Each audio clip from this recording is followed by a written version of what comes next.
بسم اللہ الرحمن الرحیم۔ اللہ تبارک و تعالیٰ کے نام سے شروع جو بڑا مہربان اور نہایت رحم کرنے والا ہے۔ پیارے دوستو، قوم عاد اور قوم سمود دنیا کی تاریخ میں دو ایسی قومیں گزری ہیں جن کو اللہ تبارک و تعالیٰ نے بے پناہ طاقت اور بے پناہ قوت سے نوازا تھا۔ ان کی طاقت کا کوئی مقابلہ نہیں کر سکتا تھا۔ یہ قوم دنیا کی لمبی ترین قوم تھی۔ ان کے جیسی قوم نہ ان سے پہلے آئی اور نہ ہی ان کے بعد اللہ تبارک و تعالیٰ نے ان کے جیسی کسی قوم کو پیدا فرمایا۔ پیارے دوستو، آج کی اس ویڈیو میں ہم قوم سمود کے بارے میں بات کریں گے جو قوم عاد کے بعد آباد ہوئی۔ قوم عاد دنیا کی سب سے پہلی طاقتور ترین قوم تھی۔ اس قوم نے اللہ تبارک و تعالیٰ کی نافرمانی کی اور گناہوں کے اندر مبتلا ہو گئے، تو اللہ تبارک و تعالیٰ نے اس قوم پر اپنا دردناک عذاب نازل فرمایا اور اس قوم کو ہلاک و برباد کر دیا۔ اس قوم کا نام و نشان صفحہ ہستی سے مٹا دیا گیا۔ اس طرح قوم عاد کی ہلاکت کے بعد ایک دوسری قوم مارز وجود میں آئی جس کو قوم سمود کہا جاتا ہے۔ قوم سمود قوم عاد کی نسل سے ہی تھی اور یہ دنیا کی دوسری طاقتور ترین قوم تھی۔ قوم عاد کی تباہی اور بربادی کے بعد عاد کے چھوٹے بھائی سمود کی نسل سے یہ قوم وجود میں آئی جس کو قوم سمود کہا جانے لگا۔ یہ قوم حجر کے علاقے میں آباد تھی اور آہستہ آہستہ یہ لوگ پھیلتے چلے گئے، یہاں تک کہ یہ لوگ مغربی اور شمالی عرب تک پھیل گئے۔ اس قوم نے اپنا دارالحکومت حجر کو ہی رکھا جو کہ شہر حجاز سے بالکل قریب واقع ہے، جسے آج ہم مدائن صالح کے نام سے جانتے ہیں۔ پیارے دوستو، اس وقت کی سب سے سپر پاور قوم عاد ثانی یعنی قوم سمود تھی۔ اللہ تبارک و تعالیٰ کا ان پر یہ خاص کرم تھا کہ یہ قوم انتہائی طاقتور تھی اور اللہ تبارک و تعالیٰ نے ان کو بے شمار نعمتوں سے بھی نوازا تھا۔ پیارے دوستو، تاریخ کی کتابوں میں اس قوم کا قد 40 ہاتھ بتایا گیا ہے اور ان کی اوسط عمر 900 سے 1000 سال تھی۔ اللہ تبارک و تعالیٰ نے ان کے جیسی قوم دوبارہ پیدا ہی نہیں کی۔ یہ ایسی قوم تھی جن کو کوئی بیماری نہ لگتی تھی اور نہ ہی ان کے لوگ بوڑھے ہوتے اور نہ ہی ان کے ہاتھ پاؤں کمزور ہوتے۔ یہ لوگ ہمیشہ جوان اور تندرست رہتے۔ یہ لوگ اتنے طاقتور تھے کہ ان کی نظر تک بھی کمزور نہ ہوتی تھی۔ پیارے دوستو، قوم سمود کی ایک نمایاں خوبی یہ بھی تھی کہ اگر قوم سمود کا کوئی مرد اپنی عورت کے ساتھ ایک مرتبہ ہم بستری کر لیتا تو وہ عورت ایک ہی بار میں حاملہ ہو جاتی۔ یہی وہ خوبی تھی جس کی وجہ سے یہ قوم عاد کی تباہی کے بعد قوم سمود کے نام سے ابھری اور جلد ہی دنیا کے اندر اپنا اثر و رسوخ پیدا کر لیا۔ ایسی شاندار قوم جس قوم کو اللہ تبارک و تعالیٰ نے بے پناہ طاقت اور بے شمار نعمتوں سے نوازا تھا، لیکن اس کے باوجود بھی اس قوم نے کون سا ایسا گناہ کیا جس کی وجہ سے اللہ تبارک و تعالیٰ نے اس قوم پر اپنا دردناک عذاب نازل فرمایا اور اس قوم کو صفحہ ہستی سے مٹا دیا اور اس قوم کو رہتی دنیا کے لیے عبرت کا نشان بنا دیا۔ پیارے دوستو، اس قوم کے گھروں کو آج بھی اللہ تبارک و تعالیٰ نے نشان عبرت کے طور پر باقی رکھا ہے۔ یہ قوم بڑے بڑے پہاڑوں میں رہنے کی شوقین تھی۔ یہ لوگ بڑے بڑے پہاڑوں کو تراش کر اس کے اندر اپنے خوبصورت محلات بنایا کرتے تھے اور اسی کے اندر زندگی بسر کیا کرتے تھے۔ اللہ تبارک و تعالیٰ نے قوم سمود کو بہت کچھ عطا فرمایا تھا۔ سرسبز باغات، میٹھے پانی کی نہریں اور پتھریلی زمین پر ہر قسم کے پھل۔ اس قوم کے عالی شان محلات اتنے خوبصورت تھے کہ صرف دور دراز سے لوگ ان کے عالی شان محلات کو دیکھنے کے لیے آیا کرتے تھے۔ پیارے دوستو، قوم سمود اپنے عالی شان محلات اور سرسبز و شاداب باغات اور خوبصورت مرغزاروں اور نعمتوں کی فراوانی کی وجہ سے یہ قوم غرور اور تکبر میں آ گئی اور سرکشی کے نشے میں دھت ہو کر اللہ تبارک و تعالیٰ کی نافرمانیاں کرنے لگے اور اللہ تبارک و تعالیٰ کی وحدانیت کو چھوڑ کر اپنے ہاتھوں سے تراشے ہوئے بتوں کی پوجا کرنے لگے۔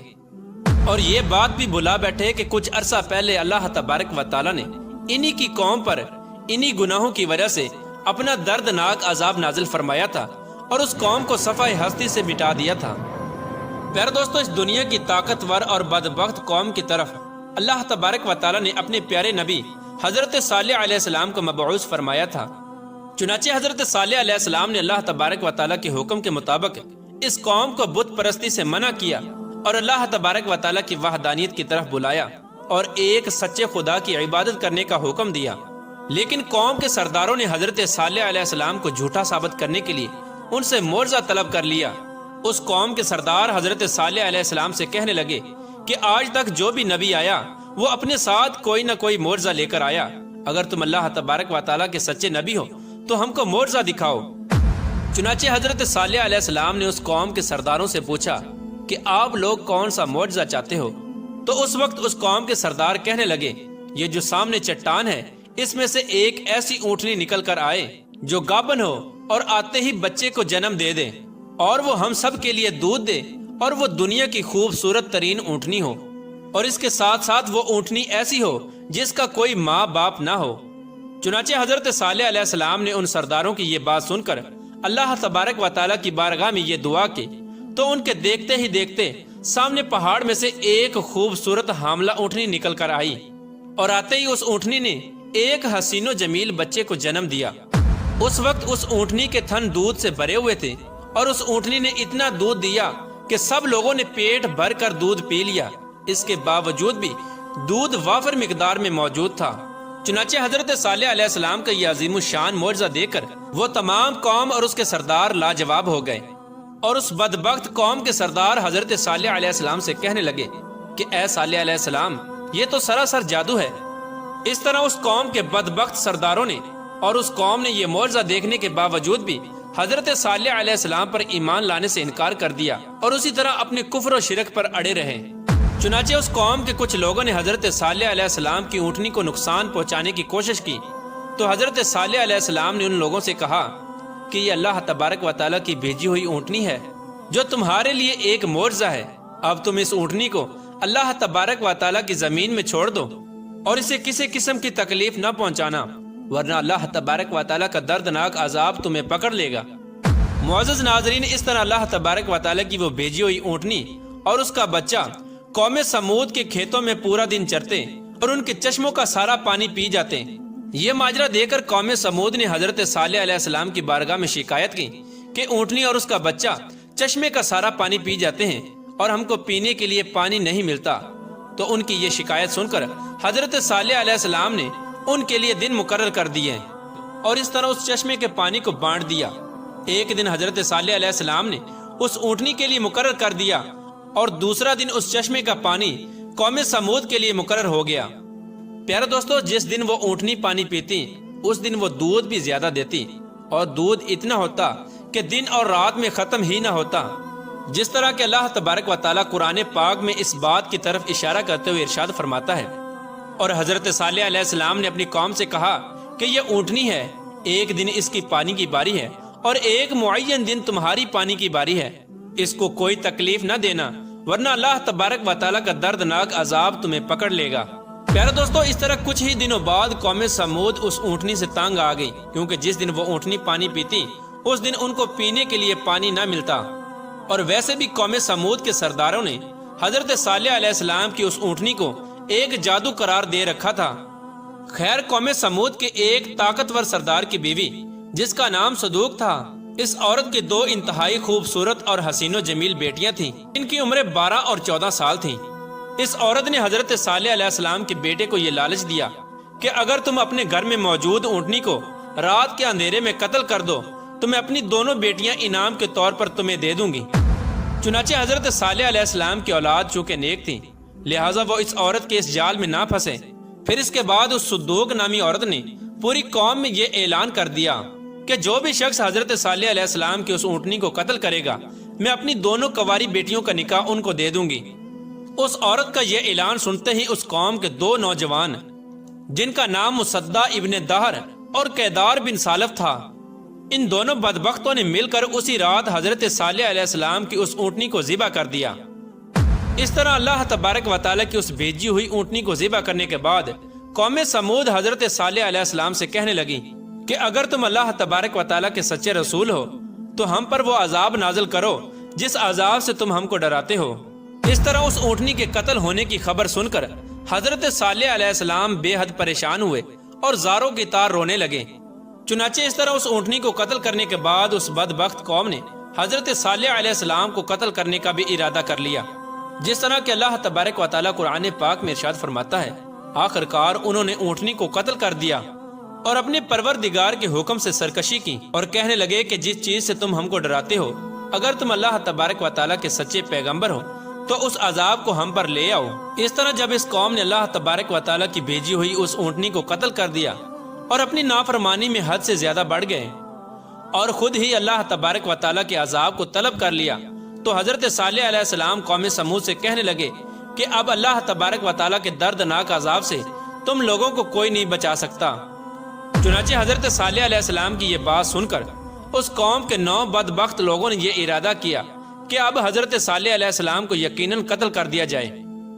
چنانچہ یہ 9 افراد ایک پہاڑ کے پیچھے چھپ کر حضرت صالح علیہ السلام کا انتظار کرنے لگے کہ کب حضرت صالح علیہ السلام یہاں سے گزریں اور معاذ اللہ ہم ان کو قتل کر دیں۔ لیکن اللہ تبارک و تعالیٰ کی حکمت ایسی ہوئی کہ اللہ تبارک و تعالیٰ نے اسی رات ان 9 افراد پر پتھروں کی بارش برسا دی، جس کی وجہ سے وہ 9 کے 9 افراد ہلاک ہو گئے، اور صبح پوری قوم کے لوگوں نے ان 9 افراد کی لاشوں کو دیکھا۔ اس طرح اللہ تبارک و تعالیٰ کے دردناک عذاب اور ان 9 افراد کی لاشوں کو دیکھنے کے باوجود بھی قوم سمود اپنی سرکشی سے باز نہ آئی اور اسی طرح بت پرستی کے اندر مبتلا رہی اور اللہ تبارک و تعالیٰ کی نافرمانیوں میں مزید حد سے بڑھنے لگے۔ اس طرح جب حضرت صالح علیہ السلام کی قوم قابل ہدایت نہ رہی تو اس وقت حضرت صالح علیہ السلام نے اپنی قوم سے کہا کہ تمہارے پاس صرف 3 دن باقی بچے ہیں، جتنی چاہے عیش و عشرت کر لو اور شراب و شباب میں گزار لو۔ 3 دن کے بعد اللہ تبارک و تعالیٰ کا دردناک عذاب تمہارا منتظر ہے۔ جس طرح کہ اللہ تبارک و تعالیٰ قرآن پاک میں ارشاد فرماتا ہے کہ جب انہوں نے اس اونٹنی کو قتل کر دیا تو حضرت صالح علیہ السلام نے اپنی قوم سے کہا کہ 3 دن اپنے گھروں میں فائدہ اٹھا لو اور یہ وعدہ جھوٹا نہیں۔ اس طرح جب حضرت صالح علیہ السلام نے اپنی قوم کو اللہ تبارک و تعالیٰ کے دردناک عذاب کی وعید سنائی تو اس قوم کے بے شرم لوگوں نے حضرت صالح علیہ السلام کا مذاق اڑانا شروع کر دیا، اور اس قوم کے بے شرم لوگ حضرت صالح علیہ السلام سے یہ کہنے لگے کہ آپ ہی بتا دیں کہ ہم یہ 3 دن شراب میں گزاریں یا شباب میں گزاریں۔ تو حضرت صالح علیہ السلام فرمانے لگے کہ پہلے دن تمہارے چہروں کا رنگ زرد ہو جائے گا، اور دوسرے دن تمہارے چہروں کا رنگ سرخ ہو جائے گا، اور تیسرے دن تمہارے چہرے سیاہ ہو جائیں گے، اور چوتھے دن اللہ تبارک و تعالیٰ کا دردناک عذاب تم پر مسلط ہو جائے گا۔ چنانچہ حضرت صالح علیہ السلام کی قوم پر اس بات کا کوئی اثر نہ ہوا، وہ اسی طرح اپنی نافرمانی میں مبتلا رہے اور اللہ تبارک و تعالیٰ کی نافرمانیاں کرتے رہے۔ اور پھر حضرت صالح علیہ السلام کے حکم کے مطابق تیسرے دن ایسا ہی ہوا، جب ان کے چہرے کالے ہو گئے تو اپنے کالے چہرے دیکھ کر وہ قوم ڈرنے لگی اور ایک دوسرے سے کہنے لگی کہ نہ جانے کون سا دردناک عذاب اب ہم پر نازل ہوگا اور نہ جانے کس طرح کے عذاب کے اندر ہم کو مبتلا کیا جائے گا۔ چوتھے دن ایک زوردار اور خوفناک چیخ آسمانوں سے نکلی، جس چیخ کی وجہ سے تمام قوم سمود کے لوگوں کے کانوں کے پردے پھٹ گئے اور ان کے دل جیسے باہر آنے لگے اور روحیں جسموں کو چھوڑنے لگیں، اور چند ہی لمحوں میں وہ لوگ جہاں جہاں پر موجود تھے وہیں اپنی اپنی جگہ پر اوندے منہ گر گئے اور تڑپ تڑپ کر سب ہلاک ہو گئے۔ پھر اس کے بعد اللہ تبارک و تعالیٰ نے ایک ایسا دردناک زلزلہ بھیجا جس زلزلے کی وجہ سے انہی کے گھروں کو انہی پر گرا دیا گیا، جس طرح کہ اللہ تبارک و تعالیٰ قرآن پاک میں ارشاد فرماتا ہے، اور جب ہمارا حکم آ گیا تو ہم نے حضرت صالح علیہ السلام کو اور جو لوگ ان کے ساتھ ایمان لائے تھے ان کو اپنی مہربانی سے بچا لیا اور اس دن کی رسوائی سے محفوظ رکھا۔ بے شک تمہارا پروردگار بہت طاقتور ہے اور زبردست ہے۔ پیارے دوستو، اس طرح اللہ تبارک و تعالیٰ نے قوم عاد کی تباہی اور بربادی کے بعد ان کی نسل میں سے قوم سمود کو ہلاک کیا اور اس نافرمان قوم پر اپنا دردناک عذاب نازل فرمایا اور اس قوم کے لوگوں کو صفحہ ہستی سے مٹا دیا۔ اور اللہ تبارک و تعالیٰ نے اس قوم کے گھروں کے نشانات کو آج بھی باقی رکھا ہے تاکہ لوگ عبرت حاصل کریں اور اللہ تبارک و تعالیٰ کی نافرمانیوں سے باز آ جائیں۔ اس قوم کے گھر آج بھی لوگوں کے لیے عبرت کا نشان بنے ہوئے ہیں۔ اللہ تبارک و تعالیٰ سے دعا ہے کہ اللہ تبارک و تعالیٰ اپنے حضور عاجزی اور انکساری کے ساتھ زندگی گزارنے کی توفیق عطا فرمائے اور ان تمام گناہوں سے ہمیں بچائے جن گناہوں کے اندر مبتلا ہو کر پہلی قومیں ہلاک ہوئیں۔